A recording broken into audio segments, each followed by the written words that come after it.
إن الحمد لله نحمده ونستعينه ونستغفره ونتوب إليه ونعوذ بالله من شرور أنفسنا وسيئات أعمالنا. من يهده الله فلا مضل له ومن يضلل فلا هادي له. وأشهد أن لا إله إلا الله وحده لا شريك له وأشهد أن محمدا عبده ورسوله صلى الله عليه وعلى آله وأصحابه ومن تمسك بسنته إلى يوم لقائه. أوصي نفسي وإياكم بتقوى الله فقد فاز المتقون، كما قال تعالى في كتابه الكريم: يا أيها الذين آمنوا اتقوا الله حق تقاته ولا تموتن إلا وأنتم مسلمون. وقال تعالى: يا أيها الناس اتقوا ربكم الذي خلقكم من نفس واحدة وخلق منها زوجها وبث منهما رجالا كثيرا ونساء واتقوا الله الذي تساءلون به والأرحام إن الله كان عليكم رقيبا. وقال تعالى: يا أيها الذين آمنوا اتقوا الله وقولوا قولا سديدا يصلح لكم أعمالكم ويغفر لكم ذنوبكم ومن يطع الله ورسوله فقد فاز فوزا عظيما.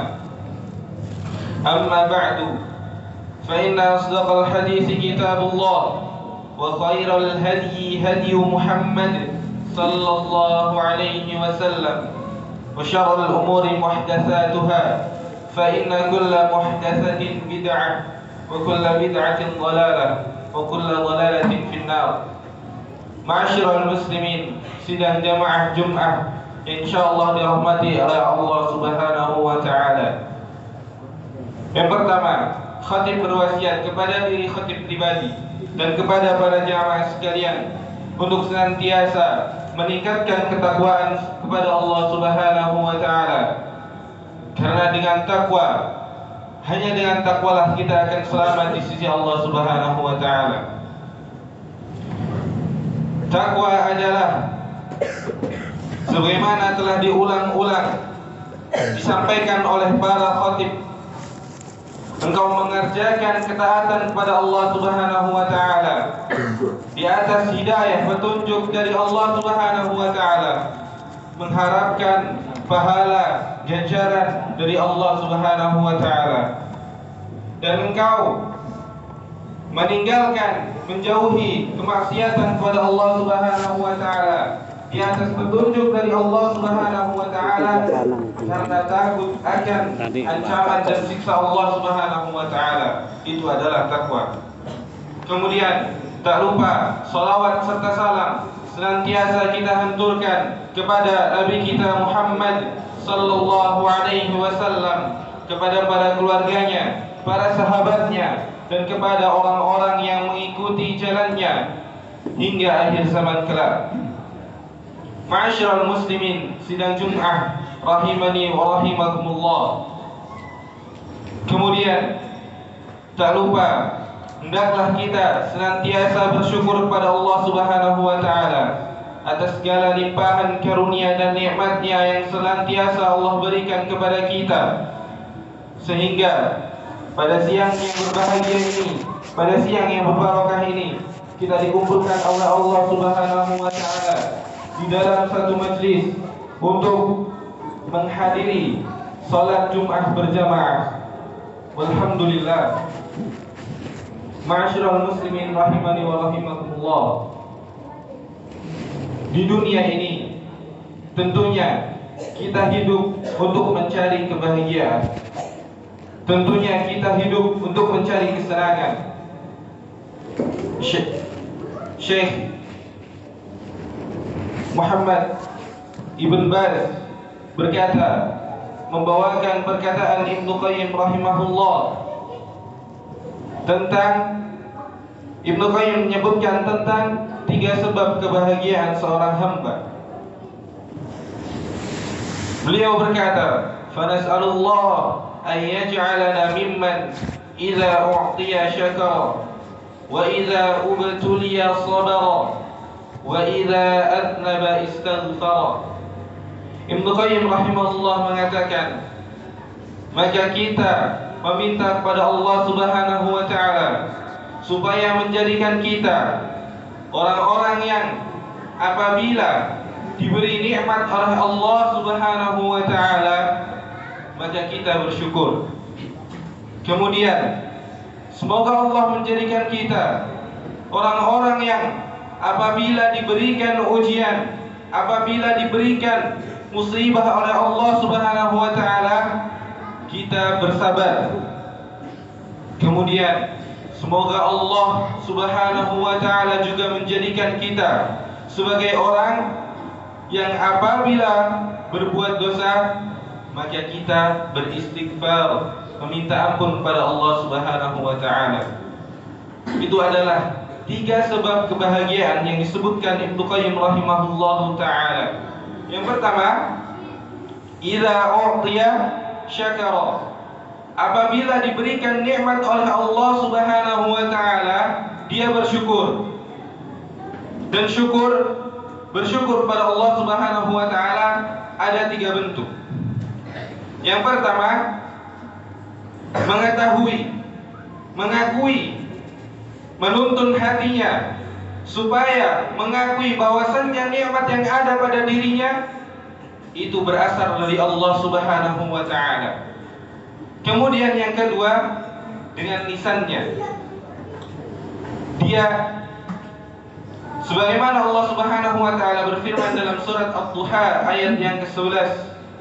Allah Subhanahu wa taala berfirman, "A'udzu billahi minasy syaithanir rajim. Wa amma bi ni'mati rabbika fahaddits." Dan adapun atas nikmat yang Allah berikan kepadamu, maka ceritakanlah. Maka pujilah Allah Subhanahu wa taala. Menggunakan lisannya untuk memuji Allah atas nikmat yang Allah berikan kepadanya.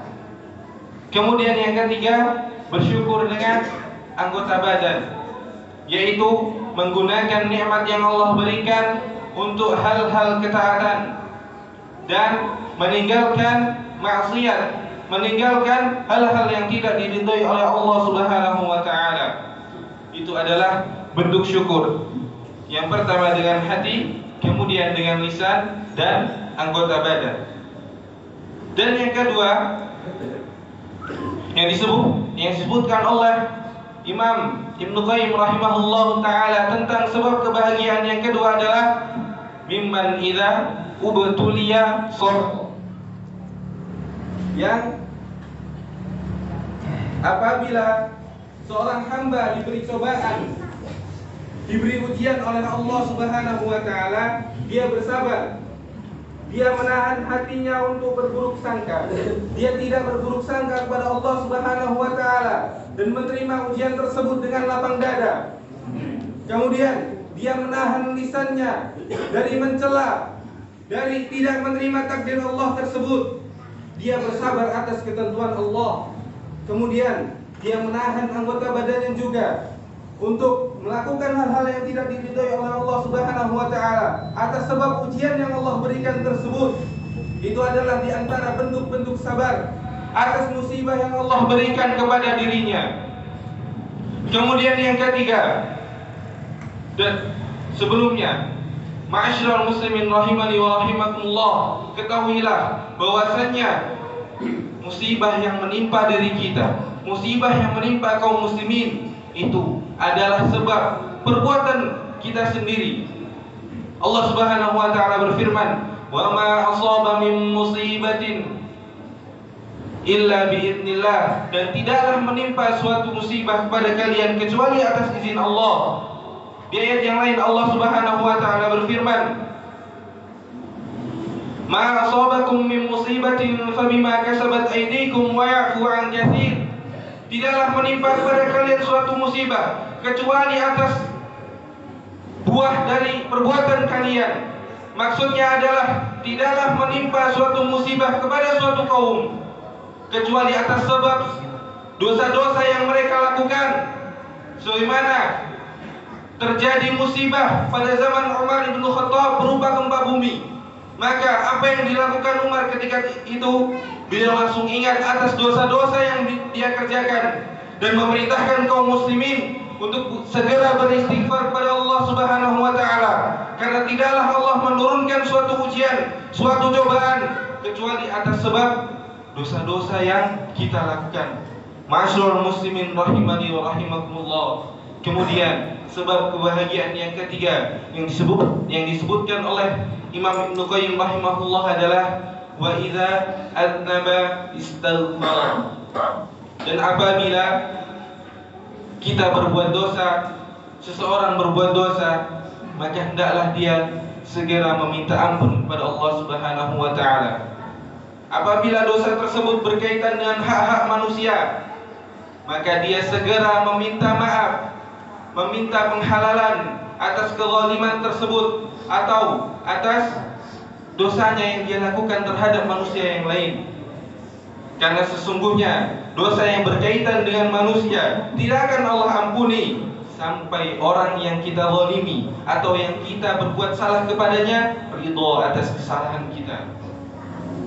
Ma'asyiral muslimin rahimani wa rahimakumullah. Itu adalah 3 sebab kebahagiaan yang disebutkan oleh Imam Ibnu Qayyim rahimahullahu taala, yaitu idza u'tiya syakara, apabila diberi nikmat bersyukur, wa idza ubtuliya sabara, dan apabila diberi ujian atau cobaan dia bersabar, wa idza annaba istaghfara, dan apabila dia berbuat dosa atau salah maka dia segera beristighfar, memohon ampun kepada Allah Subhanahu wa taala. Ma'asyiral muslimin rahimani wa rahimakumullah. Ingatlah waktu kita di dunia ini sangatlah terbatas, sangatlah sedikit. Oleh karena itu perbanyaklah bekal kita menuju kampung halaman kita, yaitu negeri akhirat. Allah Subhanahu wa taala berfirman, "Wa tazawwadu", berbekallah kalian, fa inna khairaz zadi taqwa, karena sesungguhnya sebaik-baik bekal adalah ketakwaan kepada Allah Subhanahu wa taala. Nabi sallallahu alaihi wasallam memberikan suatu nasihat kepada kita dalam hadisnya, "Idza mata al-insanu inqata'a 'amaluhu illa min salat." Apabila seorang manusia itu mati, meninggal dunia, nafasnya sudah tidak berhembus lagi, maka amalannya akan terputus. Tidak ada kesempatan baginya untuk beramal lagi, illa min salatin, kecuali 3 hal. Yang pertama, min shadaqatin jariyatin, sedekah jariyah, yaitu sedekah yang amalannya terus mengalir, bahkan walaupun orang yang bersedekah tersebut sudah wafat, amalannya tetap mengalir di sisi Allah Subhanahu wa taala. Di antaranya adalah membangun jalan raya, membangun masjid-masjid untuk beribadah kepada Allah Subhanahu wa taala. Maka pergunakanlah harta yang Allah titipkan kepada kita untuk bersedekah di jalannya. Kemudian au ilmin yuntafa'u bih, atau ilmu yang bermanfaat, itu akan menjadi manfaat baginya, bagi seseorang yang belajar ilmu ketika dia telah wafat. Akan mengalir pahalanya ilmu yang diajarkan kepada murid-muridnya yang bermanfaat bagi mereka, akan mengalir pahalanya walaupun orang yang mengajarkannya sudah meninggal. Kemudian yang terakhir, awaladin salihin yad'u lah, atau anak yang saleh yang berdoa untuk orang tuanya, maka pahalanya akan sampai kepada orang tuanya. Istighfar anak yang saleh tersebut akan sampai kepada orang tuanya walaupun orang tuanya sudah meninggal. Maka berusahalah kita untuk mendapatkan salah satu dari 3 bentuk amal yang tidak terputus tersebut. Yang pertama adalah sedekah jariyah, yang kedua adalah ilmu yang bermanfaat, Yang ketiga adalah anak yang saleh. Innahu huwal ghafurur rahim.